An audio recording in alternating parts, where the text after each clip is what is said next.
Praise the lord. యేసుక్రీస్తు నామములో మీ అందరికీ నా యొక్క హృదయపూర్వకమైన వందనాలు చెల్లిస్తున్నాండి. ఇంతవరకు మనమందరము దేవుని పాటలతో స్తుతించి గణపరచగలిగినాం.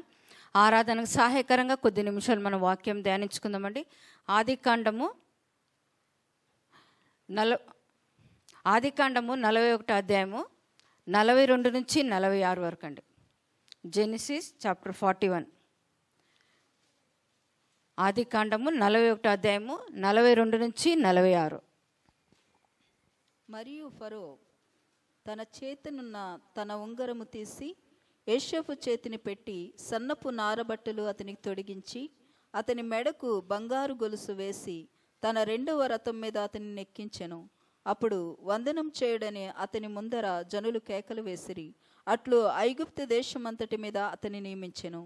మరియు ఫరో యోసేపుతో, ఫరోను నేనే, అయినను నీ సెలవు లేక ఐగుప్తు దేశమందంతటను ఏ మనుష్యుడును తన చేతినైనను కాలినైనను ఎత్తకూడదని చెప్పాను.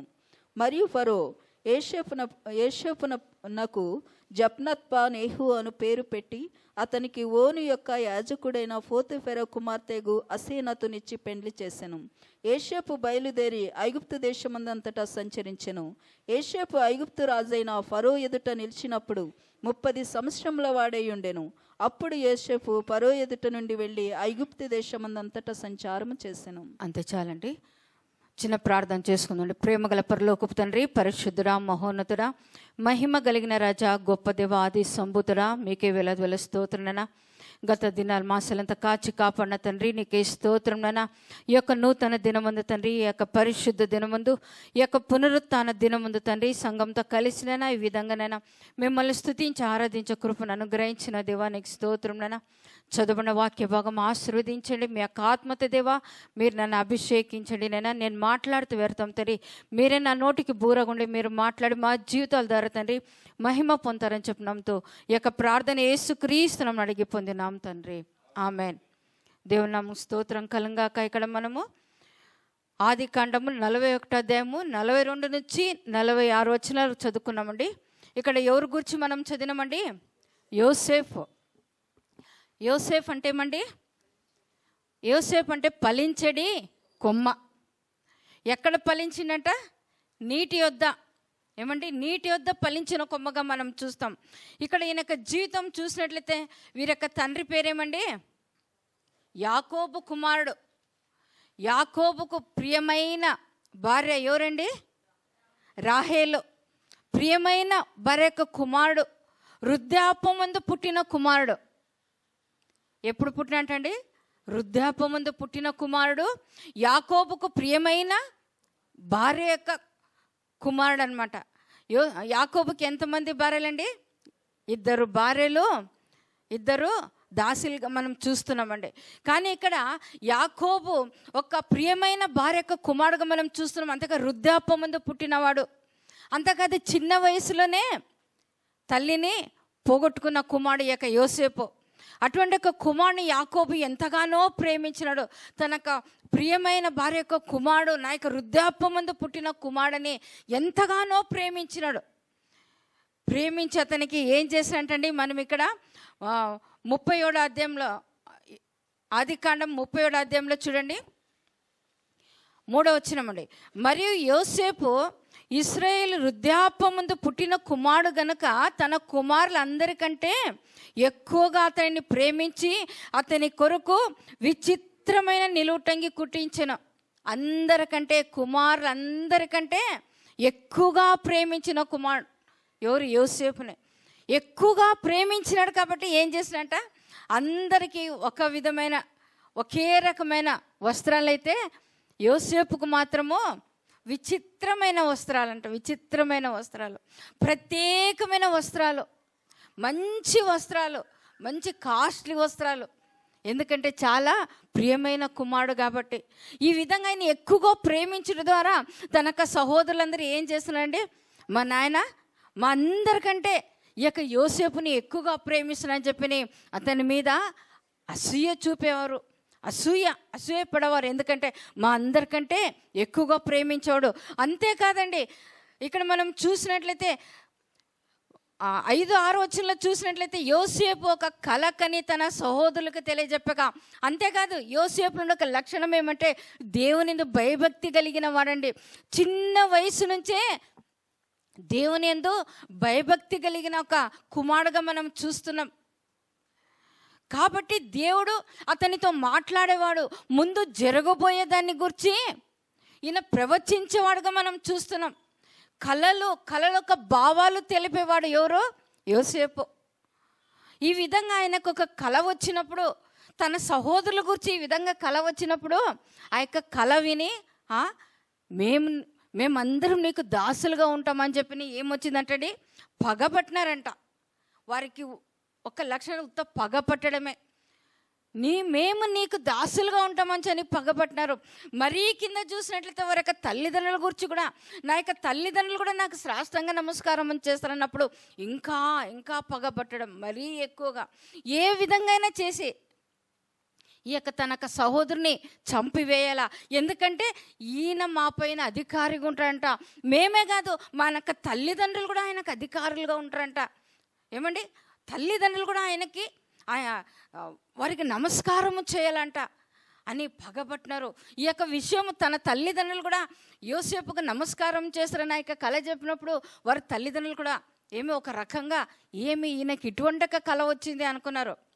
కానీ దేవుడు అది ముందుకు నెరవేర్చినట్లుగా చూస్తున్నాడు. కానీ ఇక్కడ మనం చూసినట్లయితే పగబట్టి ఈయన కళలు ఎట్లా నెరవేరుతుందో చూడాలని చెప్పని ఎప్పుడు ఈయన దొరుకుతాడో, యోసేపు ఎప్పుడు దొరుకుతాడో చంపాలని వరకు ఆలోచన, ఎప్పుడు చంపాలన్నో. ఒకసారి ఏం చేసినాడు యోసేపు, తన సహోదరులు చాలా దూరంగా పోయినారు, నా యొక్క సహోదరులకు నేను ఆహారం తీసుకొని వెళ్ళాలని చెప్పని ఏం చేశాండి, తన సహోదరుల కోసము ఏం చేశాండి ఆహారం తీసుకొని వెళుతూ ఉంటే అక్కడ ఇక్కడ అందరినీ కనుక్కొని, మా యొక్క సహోదరులు ఎక్కడుండారండి మాకు చెప్పండి, మా యొక్క సహోదరులకు నేను ఆహారం తీసుకొని వెళ్తున్నప్పుడు దూరంగా ఈ యొక్క సహోదరులు యోసేపుని చూసి ఏమంటున్నారంటే, ఓహో కళల భావాల గురించి చెప్పేవాడు వస్తున్నాడండి, మేమందరం ఈయనకి సాష్టాంగ నమస్కారం చేస్తామంట, ఇప్పుడు మా చేతిలో దొరికినాడు, ఎట్లైనా చేసి ఏం చేయాలా, ఈ యొక్క కళల భావాలు చెప్పేవాడిని ఏం చేయాలా, చంపివేస్తాం, చూస్తాం కళలు ఎట్లా నెరవేరుతాయో అని చెప్పి ఏం చేసినండి, ఆ యొక్క సహోదరుడు దగ్గరికి వచ్చి వీరి కొరకు ఆహారం తీసుకొని వచ్చింటే వారు ఏం చేసినండి, మేము నీకు దాసులుగా ఉంటామా అని చెప్పి పట్టుకొని ఏం చేసినారు, ఆయన్ని నీళ్లు లేని గుంతలో పడవేసినండి. నీళ్లు లేని గుంతలో పడవేసి తెచ్చిన ఆహారం వీళ్ళు భుజిస్తున్నారు సంతోషంగా. ఈయన కళలో అయిపోయింది, ఏమో గొప్పగా చెప్పేవాడు కదా, ఇప్పుడు అయిపోయి వీడు గుంతలో పడిపోయినాడు, వీని ఎవరు తీస్తారు, మాకు తెలిసి మేము కదా ఈ గుంతలో వేసింది అనుకున్నారు. తర్వాత వారు భోంచేసేటప్పుడు ఇస్మాయిలు అదే త్రోవలో వెళుతుంటే ఆ యొక్క తన సహోదరుడు యూదా అంటాడు, ఈయన గుంతలు వేస్తే మనకి ఏమొస్తుందండి, గుంతలు వేసి చనిపోతాడు అయిపోతుంది, కానీ ఈయన చంపేదానికంటే ఆ యొక్క ఇస్మాయిల్ వరకు మనము అమ్మి వేస్తామని చెప్పి ఏం చేస్తారండి, ఆ యొక్క తన సహోదరుని ఏం చేస్తారు, ఇక్కడ మనం 20 తులాల వెండి నాణ్యాలకి వెండికి ఈ యొక్క తన సహోదరుని అమ్మి వేసినారండి. ఈ యొక్క తన సహోదరుని అమ్మి వేసినప్పుడు ఆయనకు వయసు ఎంత తెలుసండి, 17 సంవత్సరాలు. 17 సంవత్సరంలో ఏమండి తన సహోదరుల చేత అమ్మి వేయబడినట్లుగా చూస్తున్నాం. ఎప్పుడైతే అమ్మి వేయబడినాడో ఆ యొక్క ఎక్కడికి తీసుకుని వెళ్ళినట్లు చూస్తాం. 39వ అధ్యాయంలో మనం చూసినట్లయితే యోసేపును ఐగుప్తునకు తీసుకుని వచ్చినప్పుడు ఫరో యొక్క ఉద్యోగస్తుడును రాజ సంరక్షక సేనాధిపతి అయిన పొతిఫెరనకు ఐగుప్తుండెను. అక్కడికి అతనిని తీసుకుని వచ్చి ఇస్మాయిల్ వద్ద అతనిని కొనెను. యెహోవా యోసేపునకు తోడైయుండెను గనుక అతడు వర్ధిల్లుచు తన యజమానుడకు ఐగుప్తునేంట ఉండెను. ఇక్కడ నుంచి అమ్మివేయబడినాడు. అమ్మివేయబడి ఇక్కడికి వచ్చినప్పుడు సేనాధిపతి ఇంటికి పొతిఫెర ఇంటికి వచ్చినప్పుడు పొతిఫెర ఈ యొక్క యోసేపును కొన్నాడనమాట. కొన్ని ఆ యొక్క ఇంటిలో ఉన్నప్పుడు ఎక్కడికి పోయినా కూడా, ఎందుకంటే ఈ యొక్క కుమారుడు దేవునందు భయభక్తి కలిగిన వాడు కాబట్టి దేవుడు అతనికి తోడుగా ఉన్నాడంట. తోడుగా ఉండటం బట్టి వర్ధిల్లుచుండెను. అవునండి, ఎప్పుడైతే దేవుడు మనకు తోడుగుంటాడో మనము ఎక్కడికి పోయినా కూడా మనము వర్ధిల్లుతాము. కాబట్టి మనం దేవుని యందు భయభక్తి కలిగి జీవించినప్పుడే మనకు అభివృద్ధి కలుగుతుంది. ఇక్కడ మనం చూసినట్లయితే దేవుడు అతనికి తోడై ఉన్నాడు కాబట్టి వర్ధిల్లని చెప్పి మనం చూస్తున్నాం. అంతేకాదు, అక్కడ మనం చూసినట్లయితే అతడు తన ఇంటి మీద తనకు కలిగిన దాని అంతటి మీదను అతనికి విచారణకర్తగా నియమించినట్లుగా మనం చూస్తున్నాం. పోతీఫెరు ఇక సైన్యాధిపతి ఇంటిలో ఈయన్ని ఒక అధికారిగా, తనకు కలిగిన సమస్తము పైన అధికారిగా ఉంచిన ఈయన ఎవరండి? అమ్మబడిన ఒక వ్యక్తి, దాసుడుగా అమ్మబడిన ఒక వ్యక్తి. పోతీఫెరు ఇంట్లో ఎట్లున్నాడండి? ఒక అధికారిగా ఉన్నాడు. తనకు కలిగిన దాని అంతటి మీద అధికారిగా పెట్టినట్లుగా మనం చూస్తున్నాం. ఎక్కడి నుంచో కొనబడి ఇక్కడికి వచ్చిన ఒక వ్యక్తిని ఒక అధికారిగా ఉంచాలంటే ఏమండి సైన్యాధిపతికి ఎంతో ఒక నమ్మకము కలిగి ఉంటుందండి. ఈ యొక్క కుమారుడు మా యొక్క గృహంలో కాలుపెట్టు ద్వారా నేను ఆశీర్వదింపబడ్డాను కాబట్టి నా యొక్క కుటుంబం పైన అంతా నాకు కలిగిన దాని అంతటిపైన ఈయనకు అధికారిగా పెట్టాలని ఒక ఆలోచన కలిగి ఆ విధంగా అధికారిగా పెట్టాను. అంతేకాదు, యవ్వనస్తుడు చూసేకి చాలా అందంగా ఉన్నాడండి. ఎట్లున్నాడండి? చాలా అందంగా ఉన్నాడు యవ్వనస్తుడు. ఆ యొక్క పోతీఫెరు యొక్క భార్య ఏం చేసిందంట? ఈ యొక్క యోసేపు పైన కన్ను వేసిందంట.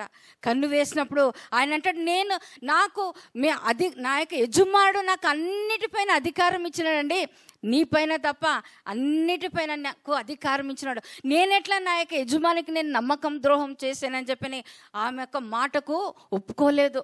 ఎందుకంటే నేను దేవునికి భయపడేవాడను. ఇక్కడ ఎవరు లేకపోవచ్చు, కానీ నా దేవుడు నన్ను చూస్తున్నాడు. ఈ స్థితికి నేను వచ్చినానంటే నా దేవుడు నాకు తోడుగుండటం బట్టి ఈ యొక్క స్థితిలో ఉన్నాను. కాబట్టి నేను ఎప్పుడు నా యొక్క దేవునికి నేను నమ్మక ద్రోహం చేయను.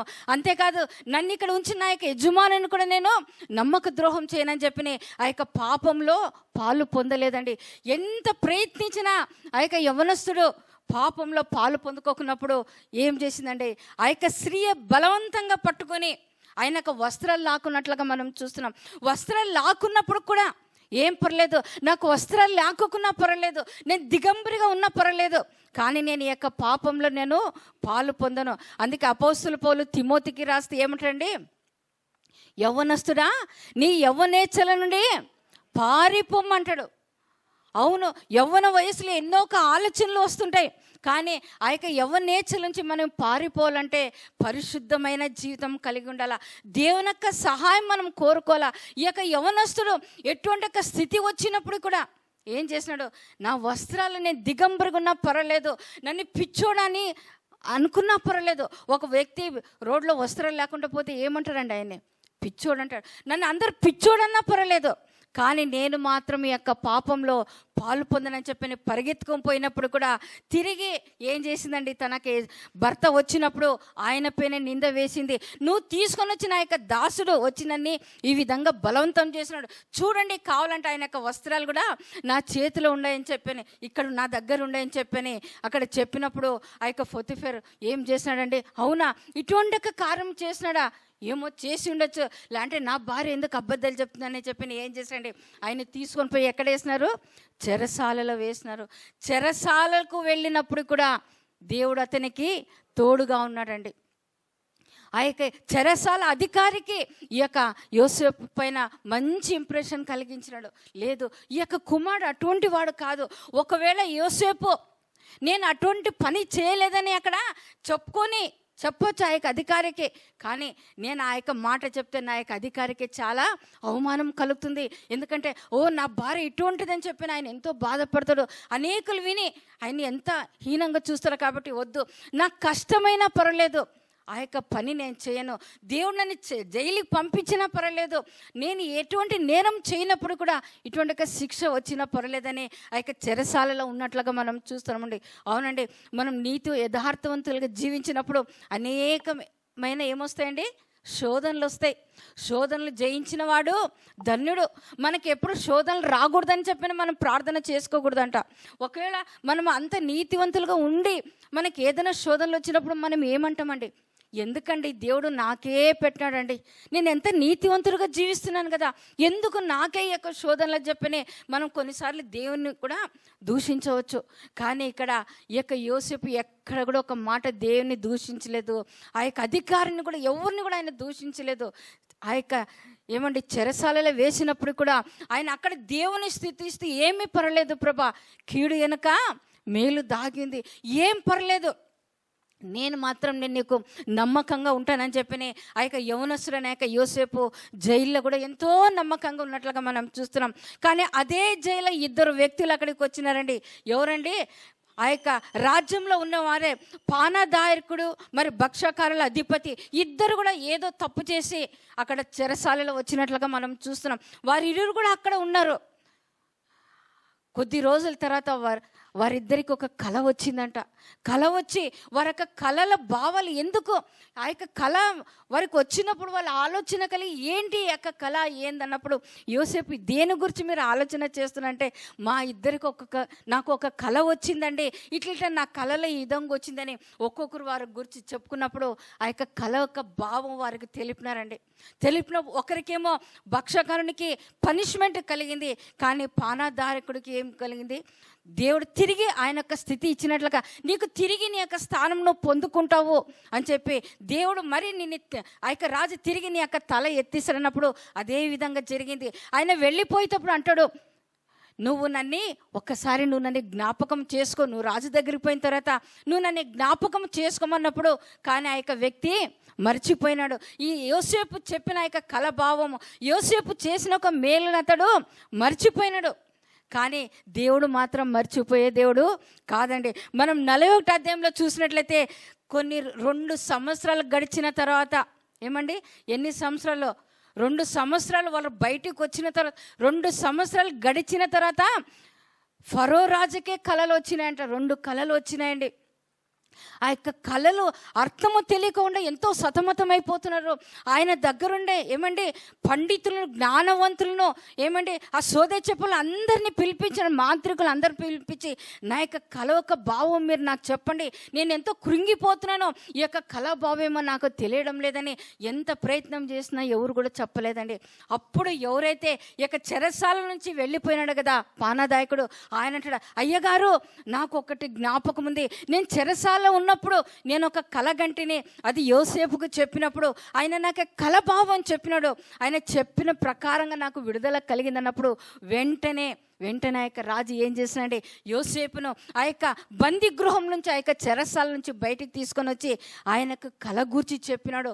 ఒక్కొక్కటి వివరించి చెప్పినప్పుడు ఎవరి ఆ దేశంలో ఎంత జ్ఞానవంతులు కానీ పండితులు కానీ ఎవ్వరు కూడా ఆ యొక్క కళ గురించి చెప్పలేదు. కానీ ఈ యొక్క యోసేపు ఆ యొక్క కళ గురించి చెప్పినాడండి. కళ గురించి చెప్పి, ఈ విధంగా చేయాలి రాజా, ఇట్లా ముందు రోజులు ఈ విధంగా కరువు కలుగపోతుంది, ముందుగా పంట సమృద్ధిగా కలుగుతుంది, తర్వాత కరువు కలుగపోతుంది, కాబట్టి మనం ముందుగానే సిద్ధపడి ఉండాలని చెప్పి దాని గురించి పరిపూర్ణంగా చెప్పినప్పుడు, అప్పుడు ఆ యొక్క రాజు ఏమంటాడు, ఇతని వంటి జ్ఞానము గల, ఇక్కడ మనం చూస్తాం చూడండి 41వ అధ్యాయంలో 41:38 వచ్చినామండి. 30 చదువుతానండి. ఆ మాట ఫరో దృష్టికి, అతని సమస్త సేవకుల దృష్టికి యుక్తమై ఉండెను. అతడు తన సేవకులను చూచి, ఇతని వలె దేవుని ఆత్మగల మనుషుని కనుగొనగలమా అని అనేను. ఏమండి ఏ ఒక్క ఆత్మ కలిగినాడంటే అండి, దేవుని ఆత్మ.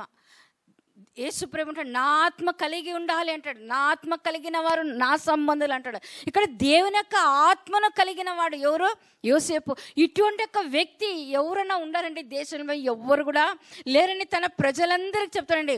మరియు ఫరో, దేవుడు ఇదంతా నీకు తెలియపరిచెను గనక నీ వలె వివేక జ్ఞానము గలవారెవరు కూడా లేరు, నీవు నా ఇంటికి అధికారి ఉండవలేను.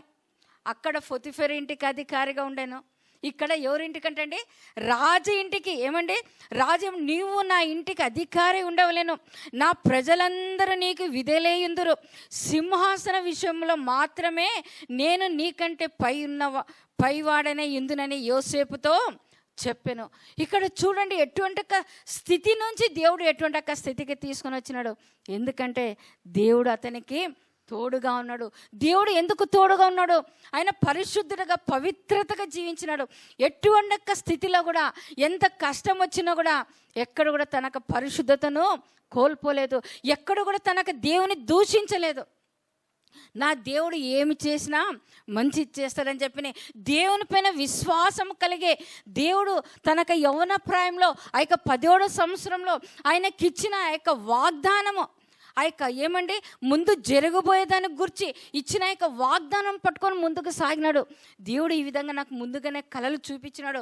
అది దేవుడు ఇచ్చినాడు కాబట్టి అది దేవుడు తప్పకోకుండా నెరవేరుస్తాడు. ఆ దినం కొరకు నేను ఎదురు చూస్తానని చెప్పి ఎదురు చూసినాడండి. ఎదురు చూసినప్పుడు దేవుడు ఆ యొక్క దినం తీసుకొని వచ్చినాడు. ఎటువంటి యొక్క స్థితి నుంచి, దీన స్థితి నుంచి దేవుడు ఇక్కడ ఉన్నతమైన స్థానానికి తీసుకొని వచ్చినాడండి. అంతేకాదు 42 వచ్చిన 41, 42 అండి. మరియు ఫరో తన చేతిలో తన ఉంగరము తీసి యోసేపు చేతికి పెట్టి సన్నపు నారబట్టలు అతనికి తొడిగించి అతని మెడకు బంగారు గొలుసులు వేసి తన 2వ రథం మీద అతనిని ఎక్కించెను. అప్పుడు వందనము చేయడని అతని ముందున్న జనులు కేకులు వేసిరి. అట్లా ఐగుప్తు దేశం అంతటి మీదకి అతనిని అధికారిగా నియమించాడండి. మరియు యోసేపు ఏమంటండి, ఫరోను నేనే, అయినను నీ సెలవు లేక ఐగుప్తు దేశమందట ఏ మనుష్యుడును తన కాలినైనను చేతినైనను ఎత్తకూడదు. అబ్బా, ఎంత ఒక ఘనత అండి. నేను అధికారం, కానీ నీ యొక్క ఆజ్ఞ లేనిదే ఈ దేశంలో ఎవరు కూడా, ఏ ప్రజ కూడా కాళ్ళు నెత్తకలేదు చేయని, అంటే ఆయనకు తెలియకోకుండా ఏ పని ఎవ్వరు కూడా చెయ్యకూడదు. ఎంత ఒక ఘనతనిచ్చినాడు. ఈ స్థితికి వచ్చేటాలకే ఈయనొక్క వయసు ఎంత అంటండి, మనము 46 వచనంలో మనము చదివినప్పుడు ఫరో ఎదుట నిలిచినప్పుడు 30 సంవత్సరములు గలవాడండి. 30 సంవత్సరాలు. ఆయన అక్కడి నుంచి అమ్మి వేయబడినప్పుడు ఆయనకు వయసు ఎంత అండి? 17 సంవత్సరాలు. ఇక్కడ ఆ యొక్క సింహాసనంలో కూర్చున్నప్పుడు ఆయనకు వయసు ఎంత? 30 సంవత్సరాలు. అంటే ఎన్ని సంవత్సరాలు ఆయన శ్రమ పడ్డాడండి? 13 సంవత్సరాలు దేవుడిచ్చిన ఒక వాగ్దానాన్ని పెట్టుకొని ముందుకు సాగినాడండి. 13 సంవత్సరాలు. మన అబ్రహాం జీవితంలో కూడా మనం చూసినట్లయితే అబ్రహాం ఎన్ని సంవత్సరాలు వేచి చూసినాడండి? ఎన్నో సంవత్సరంలో దేవుడు అబ్రహాంను పిలిచినాడండి. 75 సంవత్సరాల దేవుడు అతన్ని పిలిచినప్పుడు ఎన్నో సంవత్సరంలో దేవుడు ఆయన ఆశీర్వదించినాడు? 100 సంవత్సరాలు. అంటే 25 సంవత్సరాలు దేవుని యొక్క వాగ్దానం పట్టుకొని నిలబడినట్లుగా మనం చూస్తున్నాం. దేవుని యొక్క వాగ్దానం కనిపెట్టుకొని దేవుని కొరకు అబ్రహాం జీవించినాడు. ఇక్కడ యోసేపు 13 సంవత్సరాలు దేవుని కొరకు జీవించినాడు. ఈయనైతే ఎన్ని శోధనలు, ఎన్ని హింసలు, ఇటువంటిది అబ్రహాంకు రాలేదు. కానీ ఇక్కడ ఈ యొక్క యోసేపు యవ్వనస్తుడు, ఎన్ని లోకరీతిగా అనేక విధాలుగా శోధనలు ఎన్ని శోధనలు వచ్చినప్పుడు కూడా ఎక్కడ కూడా పడిపోలేదండి. ఎక్కడ కూడా పడిపోకుండా దేవుడిచ్చిన ఒక వాగ్దానం పట్టుకొని నిలబడినాడు. అమ్మి వేయబడినాడు, తృణీకరింపబడినాడు. తనక సహోదరులు తృణీకరింపబడినాడు. తనక సహోదరులు అమ్మి వేసినారు, గుంటలు వేసినారు. ఎక్కడ కూడా తనక సహోదరుల్ని తిట్టలేదండి. మనకి ఎవరైనా ఒక్క మాట తిడితే మనం తిరిగి ఎన్ని మాటలు తిడతామో, కానీ ఈ యొక్క యోసేపు ఎక్కడ కూడా ఒక్క మాట కూడా తిట్టలేదు. వారు పగబట్టినారని తనక సహోదరుల పైన పగబట్టినాడా? ఎక్కడ కూడా పగబట్టలేదు. దేవుడిచ్చిన ఒక వాగ్దానం పరిపూర్ణంగా నెరవేర్చినాడండి. దేశం అంతటా కరువు వచ్చింది, కానీ ఐగుప్తు దేశంలో కరువు లేదు. అప్పుడు ఆ యొక్క కనాను నుంచి తనక సహోదరులు ఈ యొక్క దేశంలో, ఐగుప్తు దేశంలో ఆహారం ఉందని తెలిసి తనక తండ్రి ఏం చేశాడు, మీరు వెళ్ళండి, ఐగుప్తు దేశానికి వెళ్ళండి, అక్కడ ఆహారం సమృద్ధిగా ఉందంట, మీరు పోయి కొనుక్కొని రండి అని పంపించినప్పుడు యోసేపు తనక సహోదరులను గుర్తుపట్టినాడు. కానీ తనక సహోదరులు యోసేపును గుర్తుపట్టలేదండి. వారు ఎట్లా గుర్తుపడతారండి? వారు అమ్మి వేసినారు. వారు అమ్మి వేసి తనక తండ్రికి ఏమని చెప్పినారు, ఆ యొక్క వస్త్రము తీసుకొని, నాయన విచిత్రమైన యొక్క వస్త్రం నీ కొడుకుదే కదా నాయన, ఏదో జంతువు వచ్చి నీ కుమారుని తినిపోయినట్లుందని ఒక జంతువుని చంపి ఆ యొక్క రక్తంలో ఆ యొక్క వస్త్రమును అద్దేసి ఏం చేసినారు, తనక తండ్రి ఇచ్చి ఇదేనా నీ కుమారుడని తనక తండ్రిని మోసం చేసినారు. ఎందుకంటే వారి యొక్క పాపాలు కప్పి పెట్టుకోవాలంటే ఏమండి, ఒక్క తప్పు పైన ఇంకొక తప్పు పైన తప్పు చేసినారు ఇక్కడ. కానీ ఇక్కడ మనం చూసినట్లయితే తన యొక్క సహోదరులందరూ యోసేపు దగ్గరికి వచ్చినారు. యోసేపు తన యొక్క సహోదరులు గుర్తుపట్టినారు, కానీ సహోదరులు యోసేపుని గుర్తుపట్టలేదు. తర్వాత తెలిసిన తర్వాత ఏం చేశారండి, తన ఇంటి వారందరినీ ఆ యొక్క ఫరోకి చెప్పి, నా యొక్క సహోదరులు నా యొక్క తండ్రి ఉన్నారండి అని చెప్పినప్పుడు వారందరినీ పిలుచుకొని రమ్మని చెప్పి ఆ యొక్క రాజు ఆ యొక్క తన ఐగుప్తు దేశానికి నడిపించినట్లుగా చూస్తాం. వారికి కావలసిందంతా సమృద్ధిగా అక్కడ ఇచ్చినాడు. ఎందుకంటే ఇప్పుడు ఎవరు రాజుగా, ఎవరు రెండో రాజుగా యోసేపు ఉన్నాడు కాబట్టి అక్కడ తన కుటుంబంలో తన వారికి ఏ ఒక్క కొరత లేకుండా చూసుకున్నాడు. కొన్ని సంవత్సరాల తర్వాత ఏమండి, తనక తండ్రి చనిపోయినారు. తన తండ్రి చనిపోయిన తర్వాత ఆ యొక్క సహోదరులు ఏమనుకుంటారో తెలుసా అండి, అయ్యో ఇన్ని రోజులు మా తండ్రిని బట్టి నా యొక్క సహోదరుడు మమ్మల్ని ప్రేమించినాడు, కానీ ఇప్పుడు నా యొక్క తండ్రి చనిపోయినాడు కాబట్టి ఇప్పుడు మా పైన పగ తీర్చుకుంటారని చెప్పని ఆ యొక్క సహోదరులు అనుకొని ఆయన దగ్గర క్షమాపణ కోరాలని చెప్పని వచ్చినండి. కానీ అక్కడ ఏం చెప్తారో చూడండి, 15 వచనం, ఇది 50 అధ్యాయం ఆఖరి అధ్యాయము 50 అధ్యాయం 15 వచనం అండి. యోసేపు సహోదరులు తన తండ్రి మృతి పొందుట చూచి, ఒకవేళ యోసేపు మన యందు పగబట్టి మతనికి చేసిన కీడంతటి చొప్పున మనకు నిశ్చయముగా కీడు జరిగించుకునేననేది. ఏమండి, అయ్యో అయిపోయింది, ఇప్పుడు మన తండ్రి చనిపోతున్నాడు, కానీ ఇప్పుడు మన పైన తప్పుకోకుండా మన సహోదరుడు ఏమండి మనం చేసిన కీడంతటి చొప్పున తప్పుకోకుండా మన పైన కీడు జరిగిస్తారని చెప్పని వారు అనుకొని వర్తమానం పంపి పశ్చాత్తాపడుతున్నారండి. తనకు సహోదరు దగ్గరికి పోయి పశ్చాత్తాపడుతుంటే అప్పుడు 18వ వచనంలో ఏమంటాడు చూడండి, మరియు అతని సహోదరులు పోయి అతని ఎదుట సాగిలపడి, ఇదిగో మేము నీకు దాసులమని చెప్పిరి. ఎవరి దగ్గర సాగిలపడినారండి?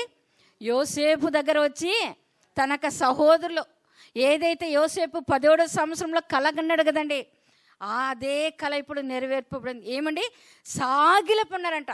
సాగిలపడి క్షమాపణ కోరుతురండి.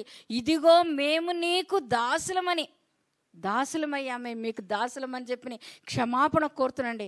అప్పుడు యోసేపు ఏమంటాడు, భయపడకుడి, నేను దేవుని స్థానమందున్నానా? మీరు నాకు కీడు చేయి నిర్దేశించితిరే, కానీ నేటి దినమున జరిగినట్లు అనగా బహు ప్రజలకు బ్రతికించినట్లు అది మేలుకే దేవుడు ఉద్దేశించను. మీరు నన్ను కీడు చేసినని చెప్పి మీరు అనుకుంటుంటారు కదా, మీరు అమ్మి వేసినను మా సహోదరు పైన పగబట్టినను అని చెప్పి అనుకుంటుంటారు కదా. దేవుడు ఈనాడు దేశం అందరికీ ఆహారం ఇచ్చుట కొరకు దేవుడు నన్ను ముందుగానే మీ ద్వారా నన్ను ఇక్కడికి పంపించినాడు. ఆనాడు మీరు నన్ను త్రోసివేయకుంటే, ఆనాడు మీరు నా పైన అసూయపడి నన్ను అమ్మి వేయకుంటే ఈరోజు నేను ఈ యొక్క స్థానంలో ఉండేవాడని కాదు. దేవుని యొక్క ఉద్దేశం ఈ విధంగా ఉన్నది కాబట్టి మీరు నన్ను ఆ విధంగా అమ్మి వేసినారు, ఆ విధంగా మీరు నా పైన అసూయపడినారు. అంతేగాని ఇది మీ యొక్క సొంత ఒక తలంపులు కాదు. దేవుని యొక్క కార్యం ఈ విధంగా జరగాల్సినది కాబట్టి దేవుడు ఆ విధంగా జరిగించినాడు. కాబట్టి మీరు నాకు మేలే చేసినారు. ఆనాడు మీరు చేయట బట్టి మీ అందరికి కూడా ఇక్కడ ఆహారము సమృద్ధిగా ఉంది. ప్రపంచంలో దేశంలో అందరికీ కూడా ఇక్కడ ఆహారము సమృద్ధిగా సమకూర్చగలిగినాను. కాబట్టి మీరు ఆ విషయంలో చింత చేయదండి. ఇది మీ యొక్క ఉద్దేశం కాదు, ఇది దేవుని యొక్క ఉద్దేశం అంటారండి. అవునండి, కీడు వెనక మేలు దాచిందని ఇక్కడ ఆయన రుజువు చేసినట్టు చూసిన. అంతేకాదు, దేవుడు తనకు 17వ సంవత్సరాలు ఇచ్చిన వాగ్దానము తనకు 30 ఏట 13 సంవత్సరంలో ఎదురు చూసినండి.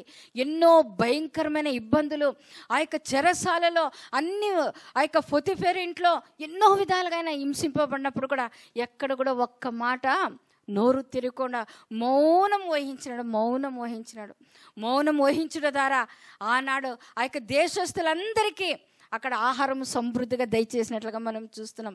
అవునండి, అమ్మబడిన వ్యక్తిగా చూస్తున్నాం. మనం ఈ యొక్క యోసేపులో యేసు ప్రభులో ఉండే లక్షణాలు మనం చూస్తామండి. యేసు ప్రభు కూడా అమ్మబడినాడా లేదండి? వెండి నాణ్యాలకి యేసు ప్రభు కూడా అమ్మబడినాడండి. అవును, ఆనాడు వారు యేసు ప్రభును సిలువ వేయుట మంచిదైంది. అక్కడ అన్నా కాయపులు అంటారు, ఏమండి ప్రజలందరి కొరకు ఒక వ్యక్తి చనిపోవటం మంచిదని వారు తలంచినారు. ఆ తలంపించింది కూడా దేవుడే. యేసుప్రభు చనిపోయి తిరిగి లేస్తాడని సాతానుకు తెలియదండి. సాతానుకు తెలిసి ఉంటే సిలువకి వేసేవాడు కాదు. కాబట్టి దేవుడు కొందరికి కంటికి గ్రుడ్డితనము కలగజేసినాడు. ఎందుకంటే మనమందరూ ఆనాడు యోసేపు ద్వారా ఏమంటే దేశంలో ప్రజలందరికీ ఆహారము సమృద్ధిగా దొరికింది. ఈనాడు యేసు ప్రభు మన కొరకు చనిపోవడం ద్వారా యోసేపు ఏ విధంగా మౌనం వహించినాడో అదేవిధంగా యేసు ప్రభు కూడా మన కొరకు మౌనం వహించినండి.